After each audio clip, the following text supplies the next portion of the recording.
I am live in Milan. Joining me is Bill Vick. Bill, welcome in.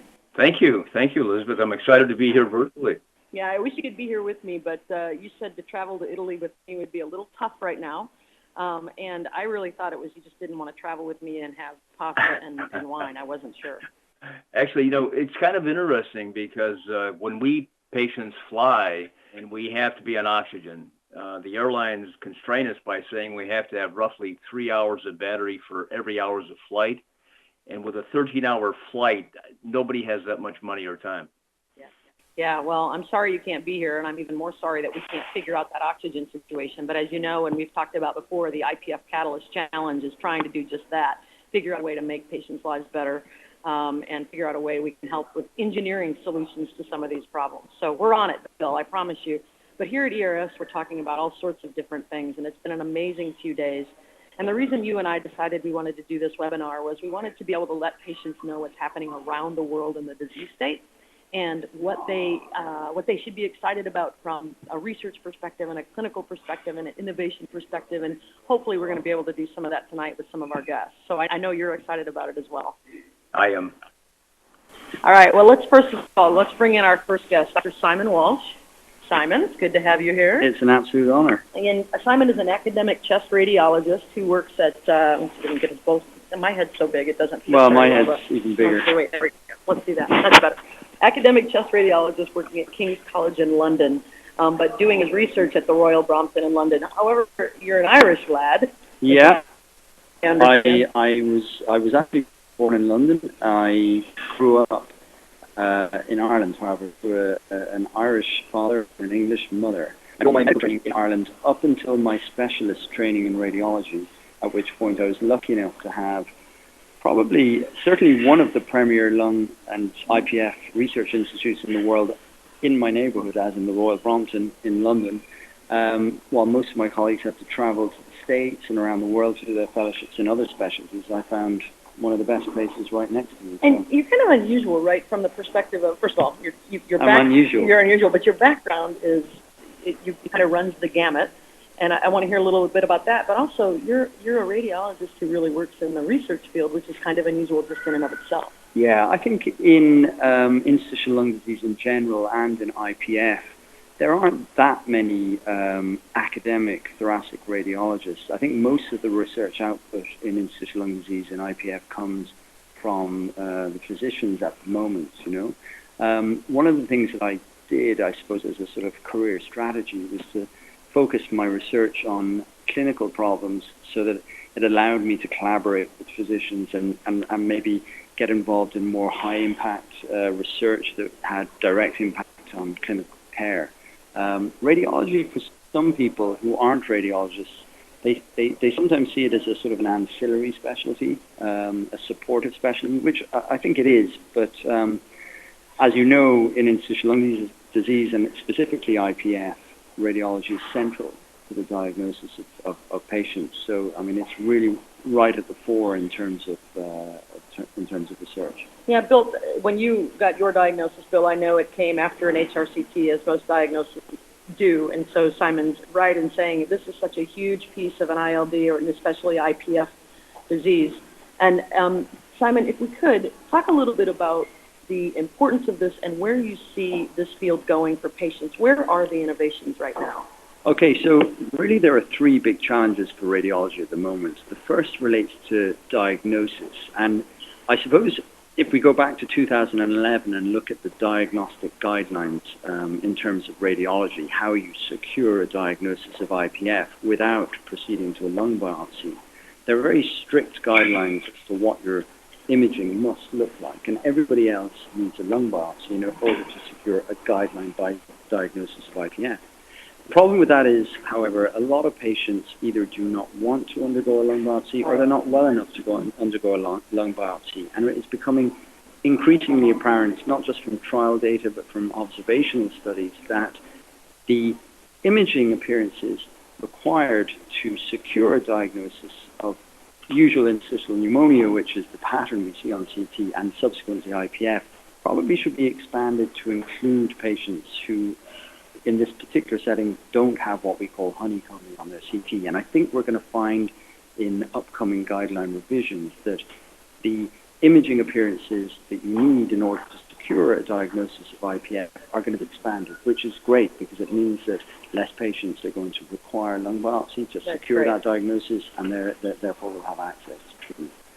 The second thing is the problem of very limited fibrosis on the CT and what that means, because we know from trial data that antibiotic therapy is effective in patients who have minimal disease.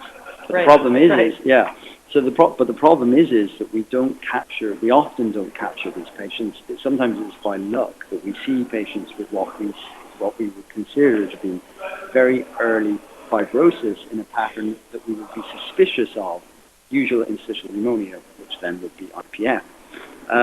The problem is we have the mechanisms that we have for detecting early disease at the moment are not good.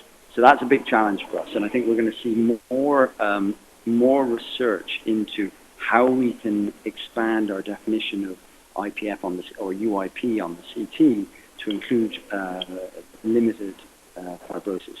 And then the last thing which is incredibly exciting, and I think most people who look at the imaging research in IPF will be aware of, is the application of computer-based prognostication. And AI, right? Well, yeah. I mean, the first thing is, if you look at what we have at the moment, we have machine learning technologies for identifying patterns on the CT which might predict prognosis at baseline.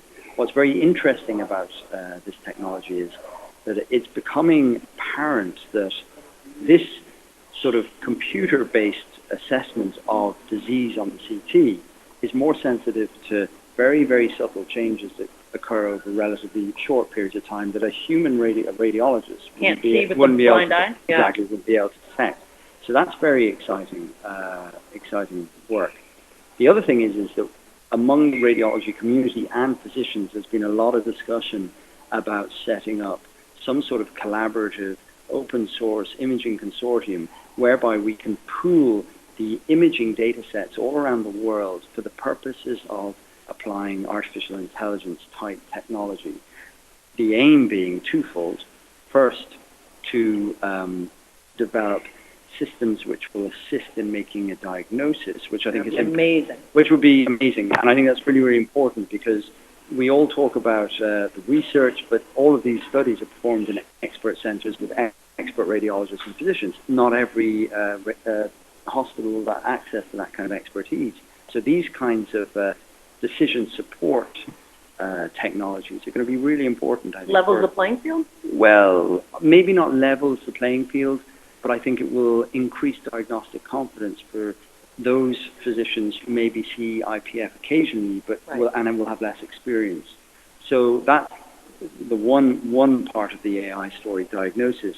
And then the second is, again, improving technology to predict prognosis. And I think that's going to be, as a radiologist, what I really want to see is a validated imaging-based biomarker that you can use in a clinical trial. I think that's for imaging specialists, that's sort of the holy grail. Bill, do you have any questions you want to ask him? I don't want to put you on the spot there. I do.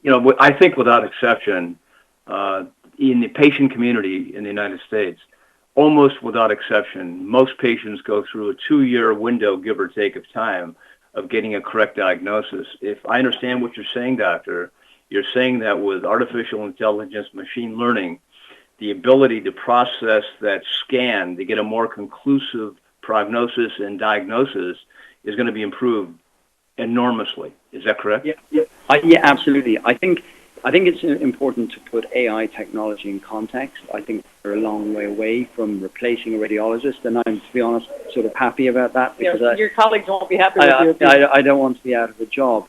But I think there's a lot to be said for having technologies that will provide corroborative information. So imagine a radiologist who doesn't have enormous expertise in evaluating fibrotic lung disease, who has a concern that the CT may look like usual interstitial pneumonia, but is not confident. And so, under some circumstances, that patient may have their diagnosis delayed because of toing and froing with regard to this, or maybe referring the case to a specialist in a tertiary referral center, or sending imaging to an expert somewhere. if with their imaging they have software that can then say, yes, the probability of this being UIP is such, and it's high, and that increases diagnostic confidence for these radiologists or physicians. So I think that that's what we may see, and I think that that will be incredibly useful. When we talk about may see it in the future, and I know you don't have a crystal ball, but what are you talking about? I mean, how far off is this where we could have better diagnostic sooner for these patients so they don't wait the 26 months to get that diagnosis? Okay, so the big problem, so the problem of predicting prognosis is not using these sort of technologies is an easier one than the problem of accurate diagnosis. Really? Yeah. I would think it would be just the opposite. No, I mean, just in very bland terms, and I'm saying it somewhat crudely, with predicting prognosis, in many cases you're comparing one set of imaging to another. So really the technology is detecting change. Got it. It has an anchor with the baseline scan, and it's really looking for differences. Right. Okay? With a diagnosis problem, it requires a lot of deep thinking. The software has to recognize patterns, and with fibrotic lung disease, particularly things like CHP, which chronic hypersensitivity pneumonitis, which can present as usual interstitial pneumonia sometimes the margins between different disease entities are relatively subtle. They're a matter of fine judgment. And so teaching an artificial intelligence algorithm to be able to make those distinctions, that's pretty challenging. In terms of timelines, and this is crucial, and it's a message that I think is important to get out there, we can only solve this problem if we come together and bring the data sets together so we have enough data. Because when it comes to artificial intelligence and image classification tasks, it really is fueled by the amount of data you have and limited by the amount of data you have. And although I specialize in these diseases, compared to other diseases, they're relatively rare.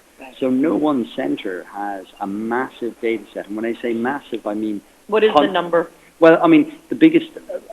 I'm just throwing figures out kind of rawly, but I would say that the biggest centers in the world may have 5 or 6 or 7 or 8,000 scans on their systems. And that's you're not getting close to the sort of numbers required for good training of artificial intelligence algorithms. What you would like to have is sort of getting into the 100,000 scans. I don't know whether that's possible. I have been in meetings with other radiologists and physicians to discuss this problem and to sort of work out whether we can potentially come together, and because there are problems with sharing data as well. Say now you have a group, a consortium who is trying to develop an imaging-based database. You know, you've sites, academic centers in the States, in Europe, all over the world, and they all have different mechanisms for, you know, data transfer, patient confidentiality, and these things are really important issues that need to be addressed.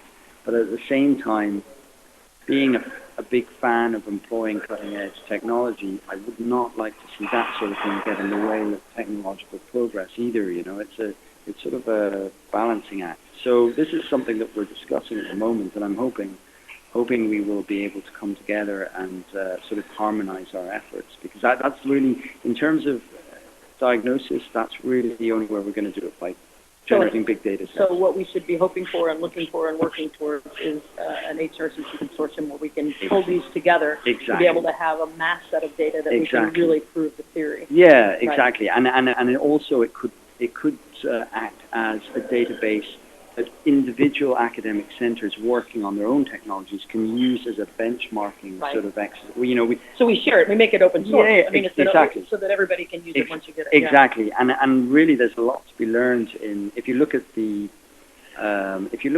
computer scientists, it's part of their ethos to share, have things in an open source sort of setting like Linux and Apache, and it's very successful. I think that this is something that we really need to consider adopting, because I don't think, in some ways we are individually as centers a little bit paralyzed by data limitations when it comes to this kind of thing. Sure, we have massive data sets, but we're talking about, with artificial intelligence and image classification, we're talking about a different problem that requires much, much more, you know? Well, Bill, we've got the right guy on the job here to try to help push this Well, forward. Your background as a software engineer and then a radiologist, it's interesting that all of these things have come together now and they're melding. Yeah, I mean, into all of your loves. Well, yeah, I mean, I started programming computers when I was very young. I've always been interested in computers and coding technology. I have to admit that it wasn't, for a period of time, okay, the Hoover stopped, sorry about that. For a period of time, I sort of left it, and it was when I got back, when I was training in thoracic imaging doing my fellowship, I realized that there was a potential for using these skills and applying them to my research. Now, actually, most of my clinical research in the last few years has involved crowdsourcing physicians and radiologists and seeing their diagnostic performance on a set of cases. And for those types of studies, I've developed web-based applications for storing data and displaying it to participants. But in the last, I suppose, year and a half to 2 years, my attention has been drawn to the sort of groundswell of interest in machine learning, particularly when it comes to image classification tasks, not in medicine, but elsewhere. Yeah. And, I just thought, hang on a second, this just fits. This is either making a diagnosis of UIP or all of the stuff that I do as a radiologist is just one big image classification job. So surely we can bring to bear some of the benefits of a sort of more objective evaluation of imaging on this problem. Now, it doesn't replace me. Maybe it will replace me in the future, but I don't anticipate that will happen anytime soon. But it surely will provide us with decision support, which is a big deal, I think, for non-experts who still have to see patients with IPF. And I think that the key is to try to speed up that diagnosis. Yeah.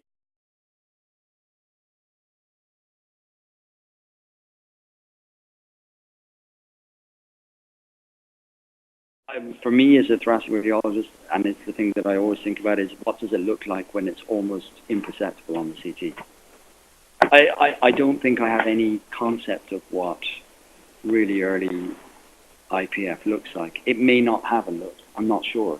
But if you look at our guidelines, if you look at our guidelines, the definition of usual interstitial pneumonia, which is the radiologic pattern of IPF, the guideline describes a mature, established disease. In other words, honeycombing, signs of late fibrosis. Right. So we don't have a definition of what early IPF or early UIP looks like. It may not have a look. I mean, I may be wrong about that. I'm not sure. But, if you look at the trial data, the antifibrotic therapy data, it's really compelling. There's a really compelling argument for getting treatment early, diagnosis really early, treat really early, pull back those years. I mean, and as an imager, I'm almost on the front line. The physician is on the front line because they will have a patient who's prescribing suddenly over the last few months, they're getting short of breath, and they may fit a certain demographic. But I'm the next step because they'll get a scan. And, if I was able to say, well, this patient has fibrosis, it's extremely limited, but it fits the pattern for early UIP, that would be a special thing. Bill, anything else you want to ask Simon? We have to let him go because he's a busy guy here at ERS. There's a lot going on. And, by the way, we're going to talk to a clinician next. We're going to talk to Dr. Anne-Marie Russell from the Royal Brompton in London. But, Bill, anything else you want to ask? I have a lot of questions, but candidly, I think it'll be beyond the scope of a short discussion. But I just want to say, Doctor, that I think I speak for most patients that are watching this, if not all of them. We're excited because all of us have faced the delays. All of us have dealt with that misunderstanding. And many times doctors who, they shake their heads and they kind of kick us up the next notch, and that's time.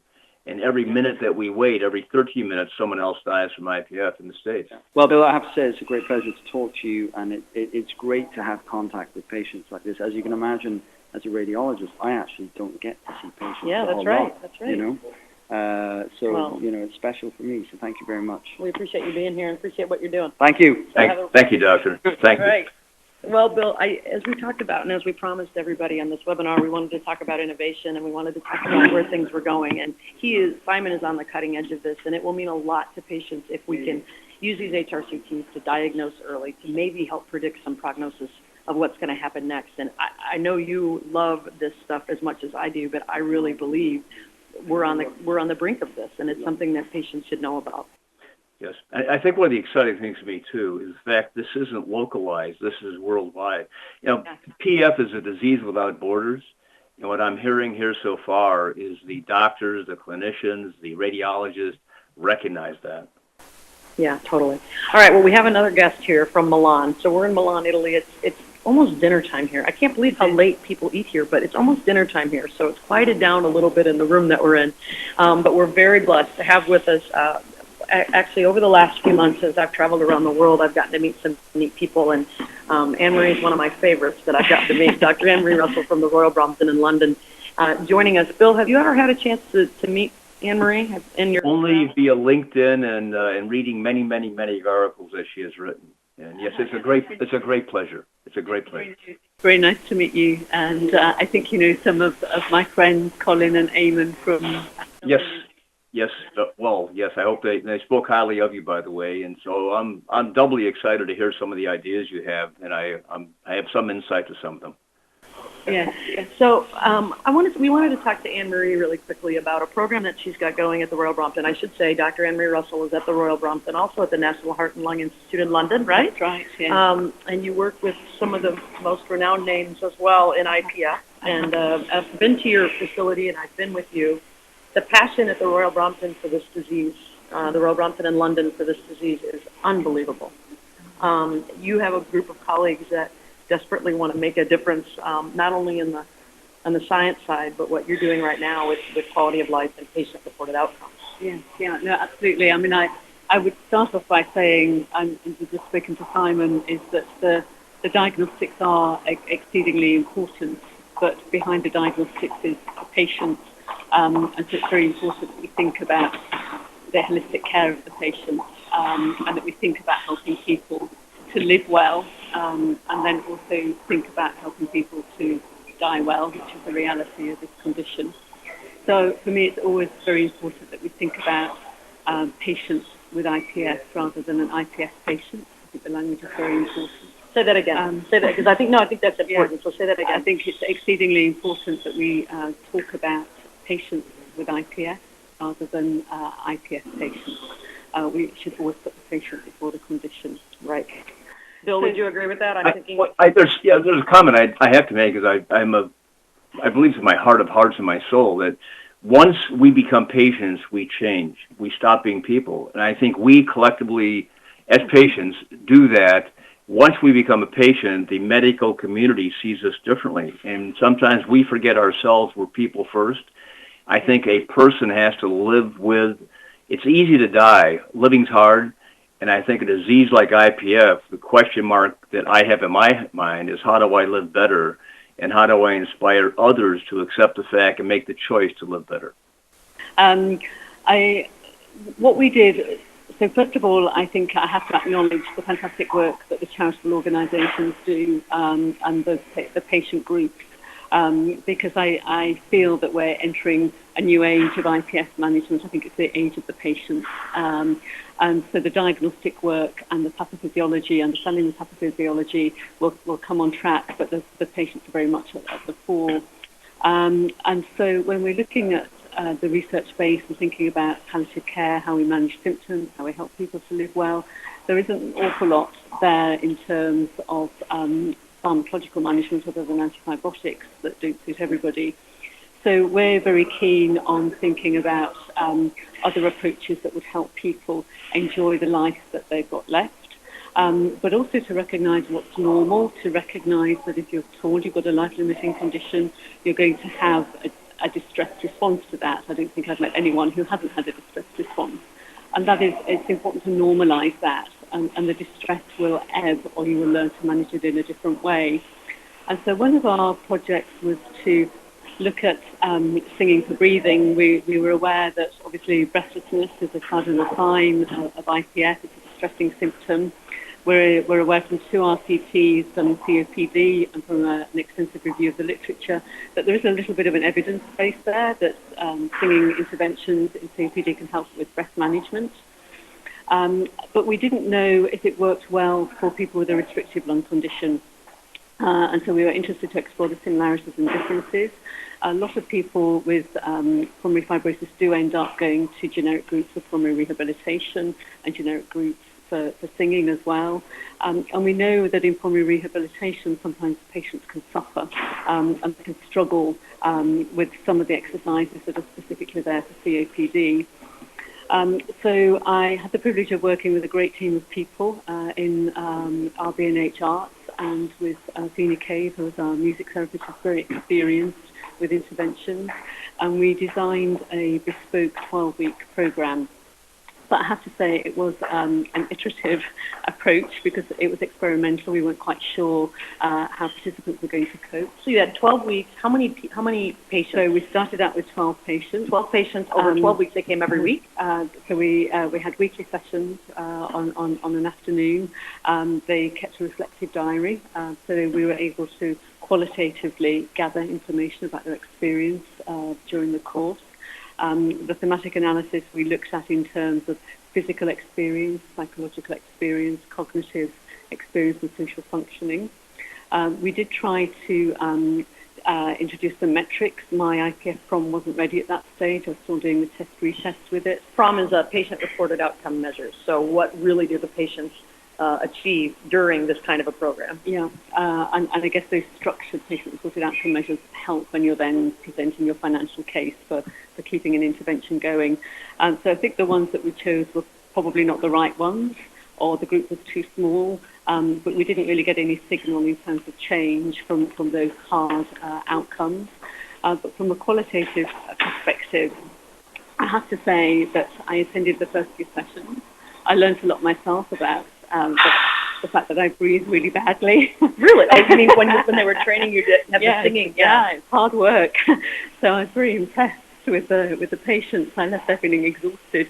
But I saw the physical change was amazing in posture, in breathing technique. You told me when I saw you in London that the patients actually seemed taller. Yeah, absolutely, and younger. Because they were using their breath. I think the confidence using the breath, just conscious of their posture, but also that cohesion. I think singing is something that brings people together in an activity that is joyous, no matter how you're feeling. And let's face it, at times there's not an awful lot of joy in having IPF. Right. One of the groups that I follow closely in the UK is the Wigan Wobblers. Are you familiar with them? The Wigan Warblers? They're a singing group up in Wigan, up in the Cotswolds someplace. But it's one of the groups that I interact with. I've seen that change take place in people as part of that group, just on what their comments are and what they give in feedback. They're primarily more towards the COPD side, perhaps. But yeah. I've seen that take place in that group. Yeah. And I think one of our main findings was that for people with IPF, they probably would benefit very much from having bespoke sessions just to learn breathing technique. Our music therapist had developed a CD, but that was developed for people with COPD. And so the songs and the breathing exercises were very much geared to obstructive lung disease, whereas there were certain techniques that people with a restrictive condition struggled with, which I guess is logical when you think about the fact that people are, the elastic recoil has gone, and we think more about FVC, forced vital capacity, in restrictive lung conditions, whereas we think about the FEV1 in obstructive lung conditions. But the patients, when they did this, they stood up taller. There even was a measurement for depression, right? They felt better. They felt better when they sang, when they were with people. That was a huge part of, amazingly, just singing and being trained how to sing and how to manage your breath. Yeah. In all sorts of different ways. Did you expect it? No, we hoped for it.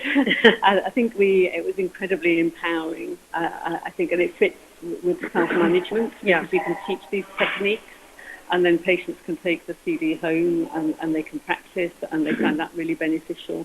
The anxiety levels kind of went down and then came up again towards the end because people didn't want to leave. They wanted to keep singing, stay together. So you mentioned something early on, and I just want to circle back to this, but about the patient groups and the patient advocacy. We had a meeting this morning, and I really wanted this thing.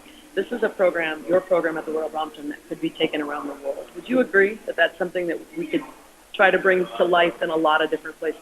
I do. I think that there needs to be a very cohesive approach to those early techniques that need to be focused on IPF. I think that at the Brompton we have about 15 years experience of bringing the arts into health, and it's our 10th year of singing for breathing activity. So I think it's important to have the expertise to train the trainers to train the patients. But I think that these programs can then be self-sustaining once you train enough people, and that you can then integrate people with a restrictive lung condition into a mixed group. Now, you're also working with Colin and Eamon, who Bill's had on before from the Patient Empower app. And tell us a little bit about your belief of that app for patients to be able to use at home. It is in its early stages. We all know that. Bill's talked to them a couple times. But it is something that the patients can use to help manage the disease. Can you talk quickly about that? Yeah, no, absolutely. I think that, again, the physician's role in IPF is important, but enabling a population who are suffering from breathlessness to self-manage at home is so important. And to empower patients at the beginning of their journey to do that so that they don't have to learn new skills further down the line when they may be struggling is really important.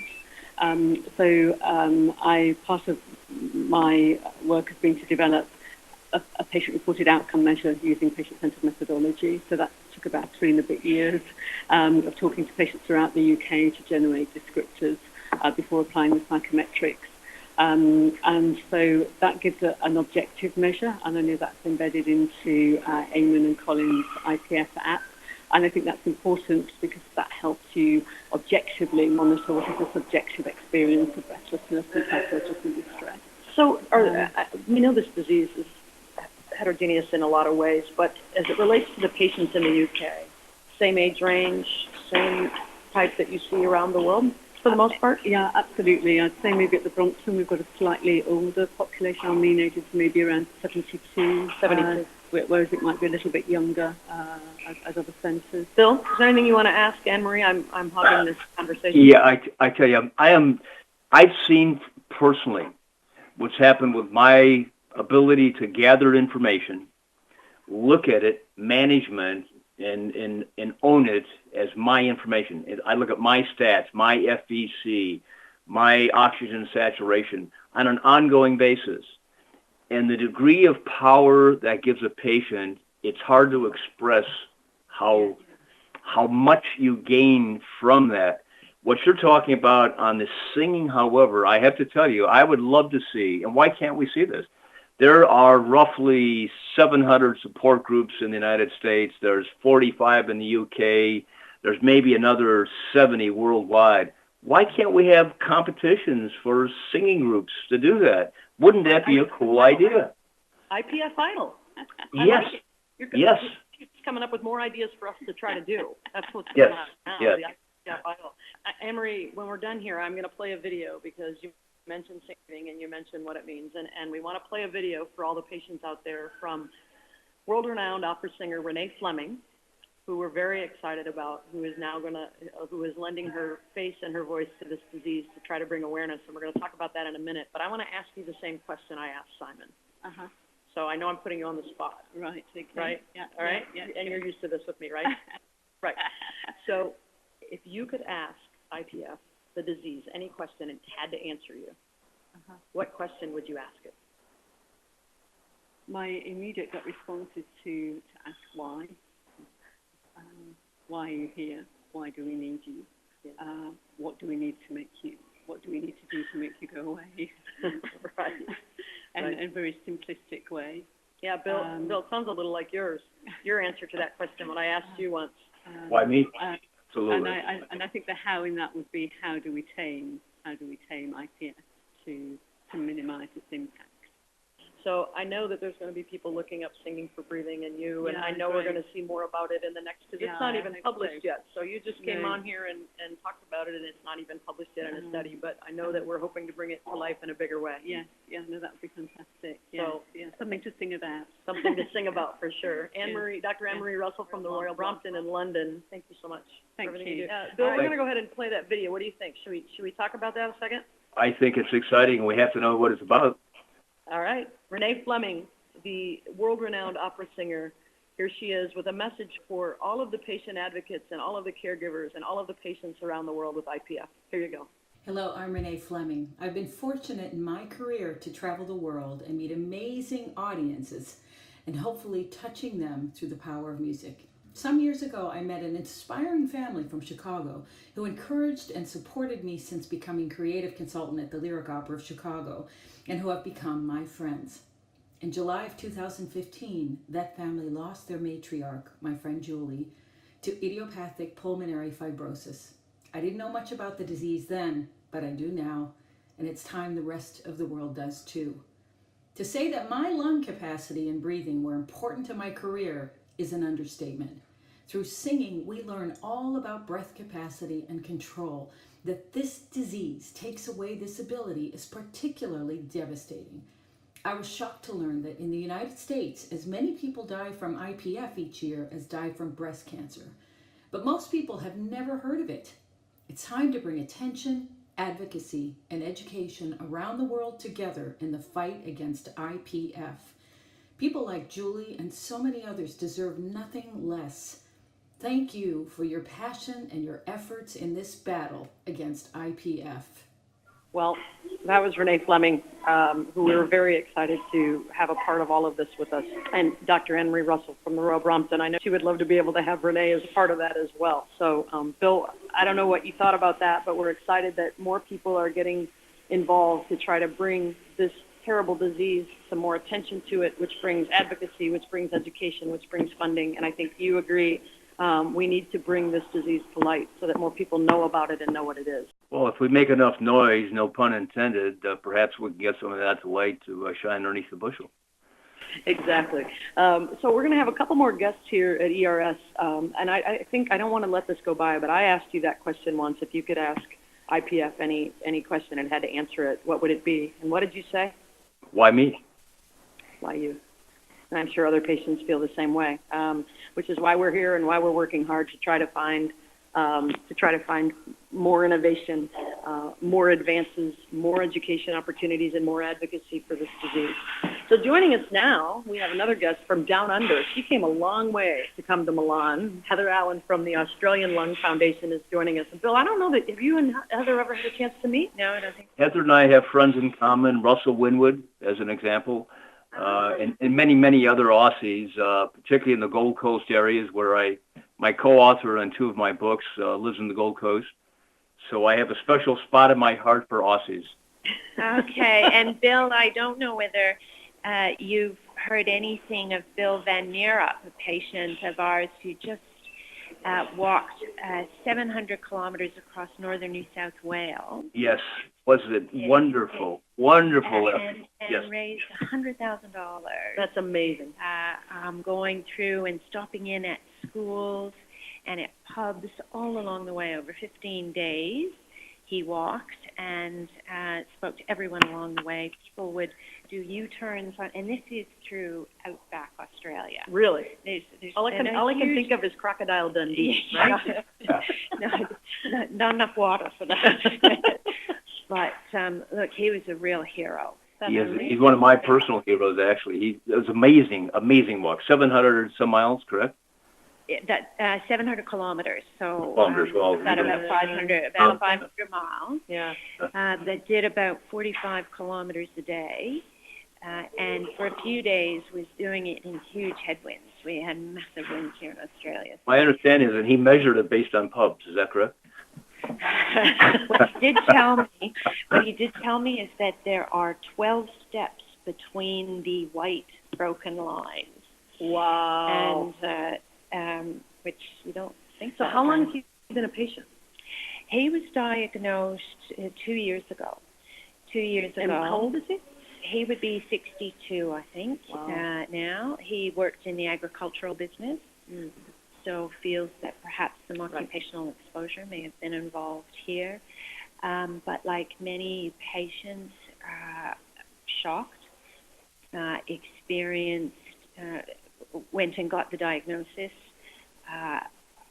didn't get a lot of information. There wasn't, the specialist had no information to give Bill, so he went home, looked it up on the internet, horrified to see what the prognosis was for him, and decided he wanted to do something about it, because everyone he talked to say, I have this disease, no one had ever heard of it, and everyone all automatically assumed that he might have had something to do with his disease because it was probably linked to smoking.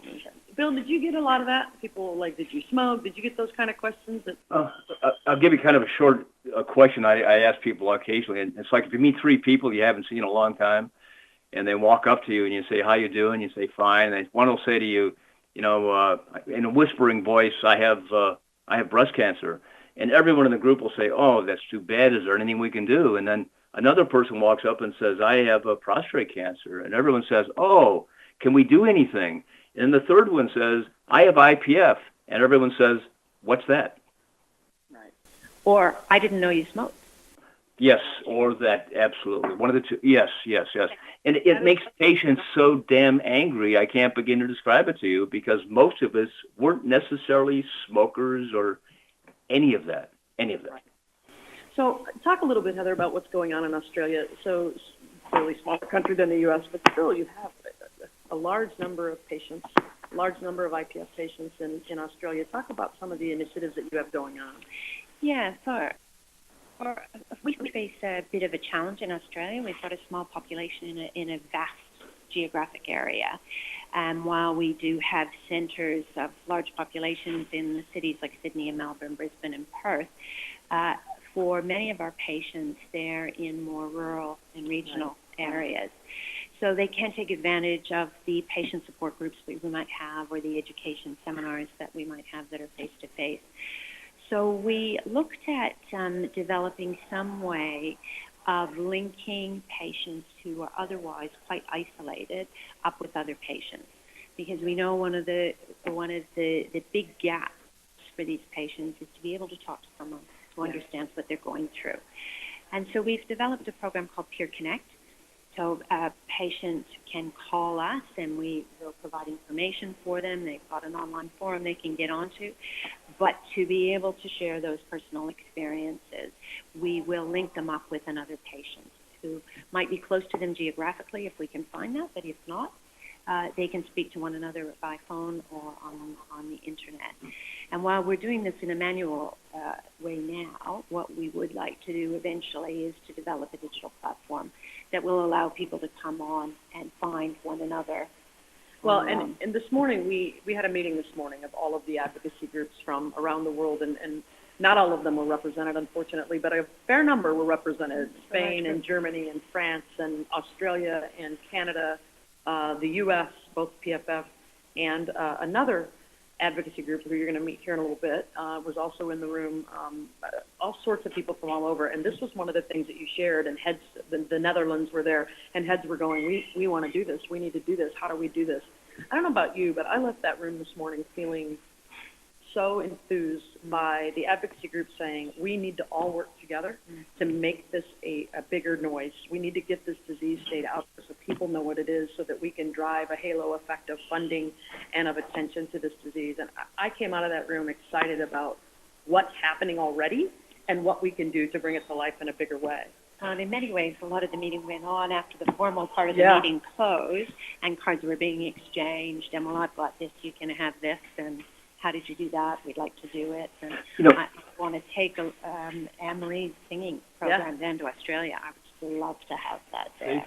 Would I be safe in saying, and tell me if you support this or not, IPF is kind of a disease without borders, and the patient community is really not homogeneous necessarily, but we're all alike. It's a band of brothers and sisters around the world. Our problem is coming together with one voice And if one voice can be raised, I think we can not only raise awareness, but I think it's going to lend itself to finding a cure. And what better way to start that now? And the pieces are there, because you've done in Australia, which I really admire.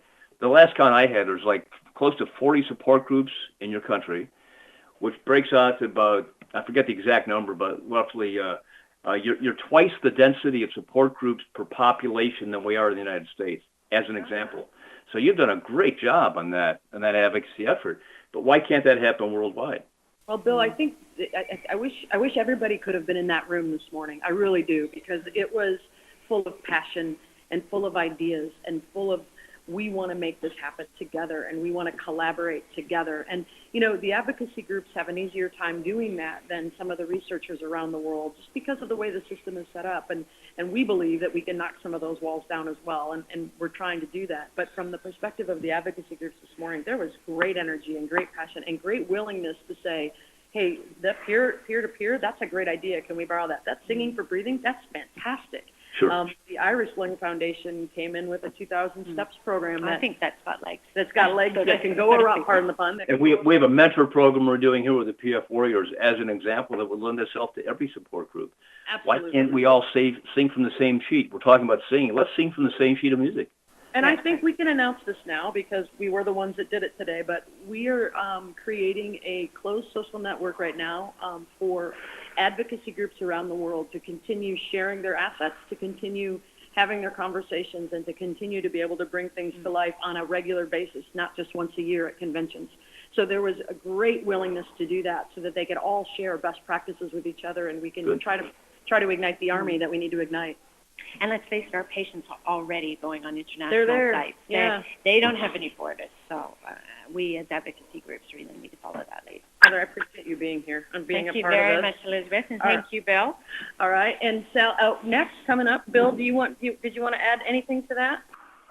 She said it all. I'm just so excited about the willingness of the advocacy groups, plural, around the world, to come together with one voice. And that, to me, if nothing else happens from this call or any others, that one thing is so important. I'm telling you, it was amazing today, and the passion that they have. A lot of these groups that we met with today were volunteer groups, right? So they were volunteer groups that don't have a full-time staff. The Irish is a volunteer organization, and Action Pulmonary Fibrosis from the UK, and the British Lung Foundation was there. There were so many people in that room who were really passionate and really just can't wait to work together to try to bring this to life. So, Bill, we have one final guest for our webinar, and I know you've been chomping at the bit for this guest to join us. It's an exciting moment for patients in the U.S. who have battled IPF, and quite frankly, for people who have never heard of IPF, and we're excited. So I'm going to introduce Sally Draper from the American Lung Association, who has joined us. Bill, are you sitting? Are you okay? Are you calm?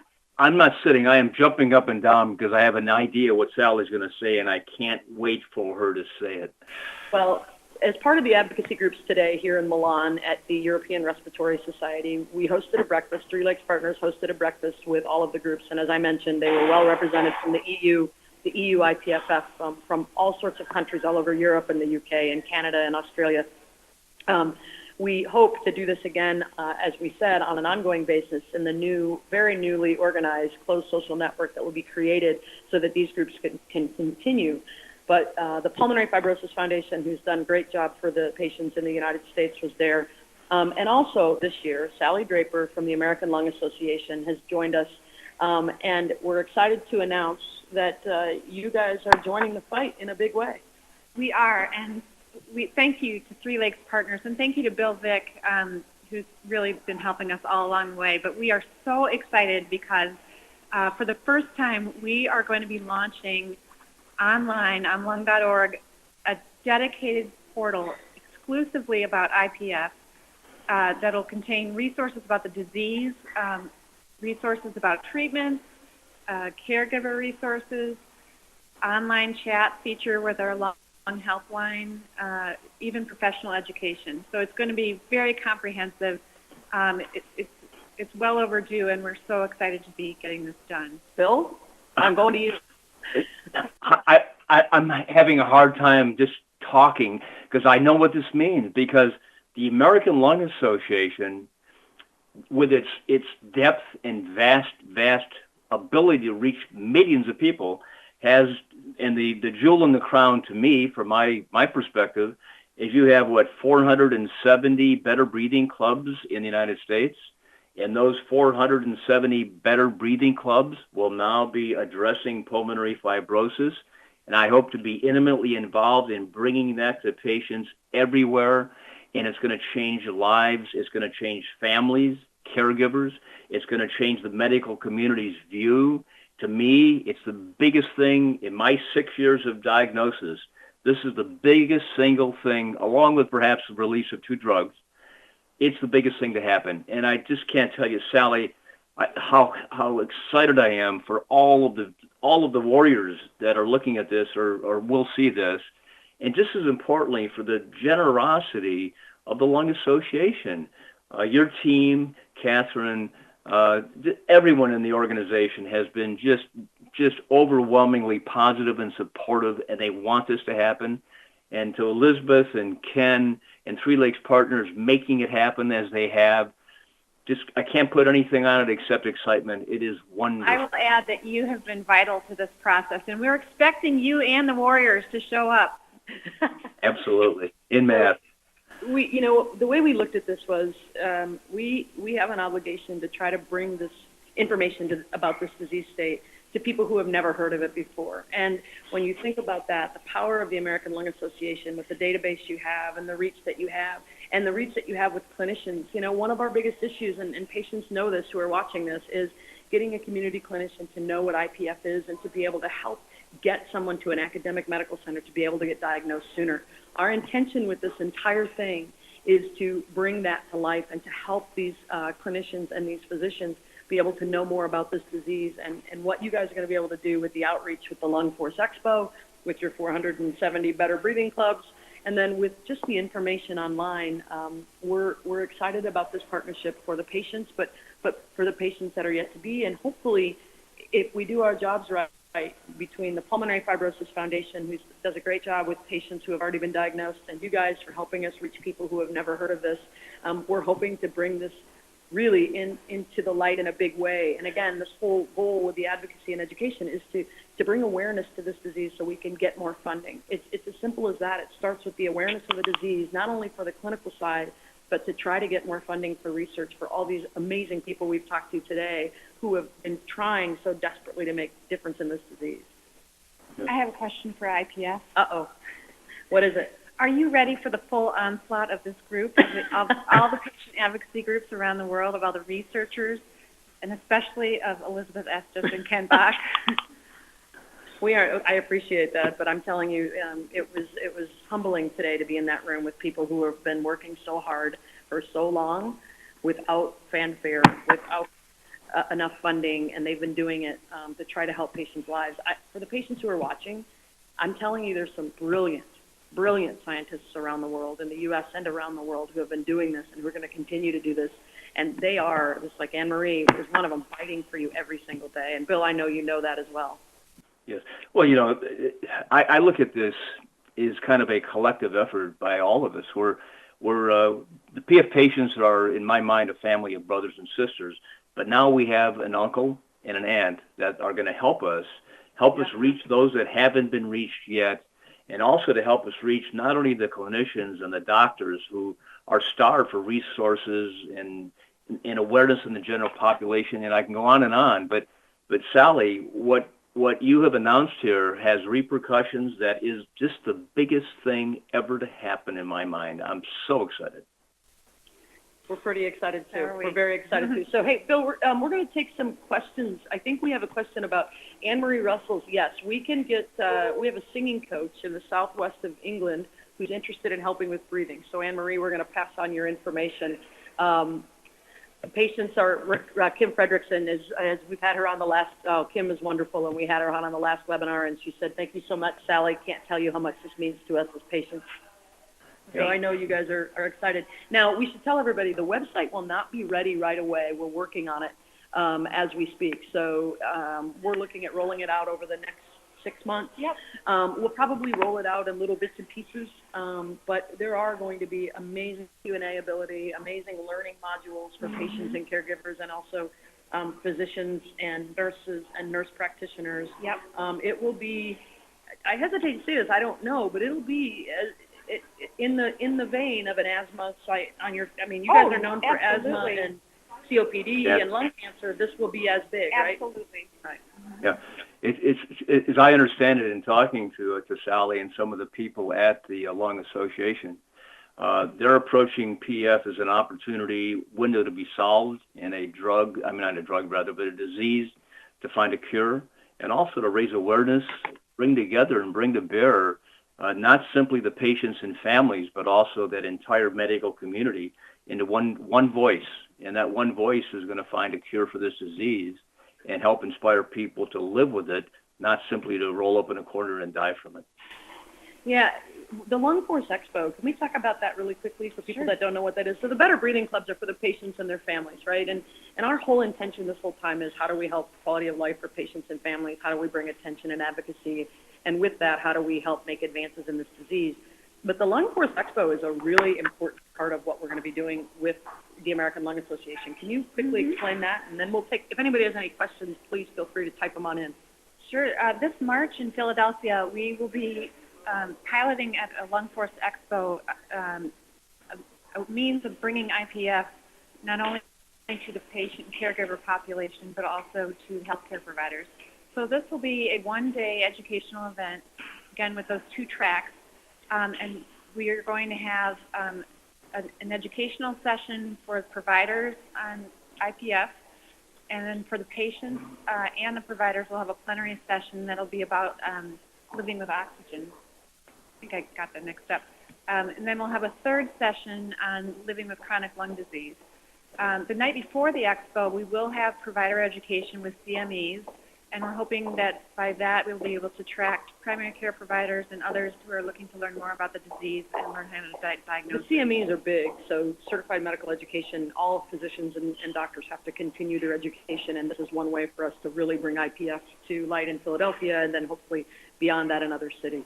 So we're getting close to our time, Bill, and I wanted to give you a chance to weigh in and have the last word, because I think we arm wrestled for it, and you said you Well, you know, one of the wonderful things and there's many, many, many things I love about the Lung Association. One of them is you actually have feet on the street. You have people with the lung associations, like we have one in Texas. I know there's one in Indiana and Ohio, et cetera, across the country. And I'd like to find a way to reach out to them and I'm going to say evangelize and help bring them into the knowledge base of IPF so they become part of our solution.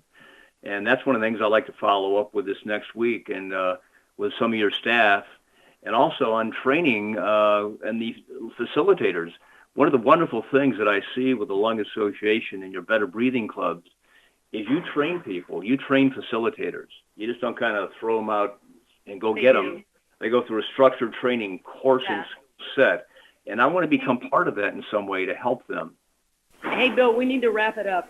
This was a full-on hour, man. We took the whole thing. I think we both knew we would. We have a webinar coming up in a couple of weeks, which we'll be pushing out again soon. But thank you for joining us from Dallas today. And Sally and the Lung Association, Dr. Russell, Dr. Walsh, thank you all for being here in Milan at the European Respiratory Society. We'll do this again, I promise. Bill? Thanks, guys. Thank you. Bye, everybody.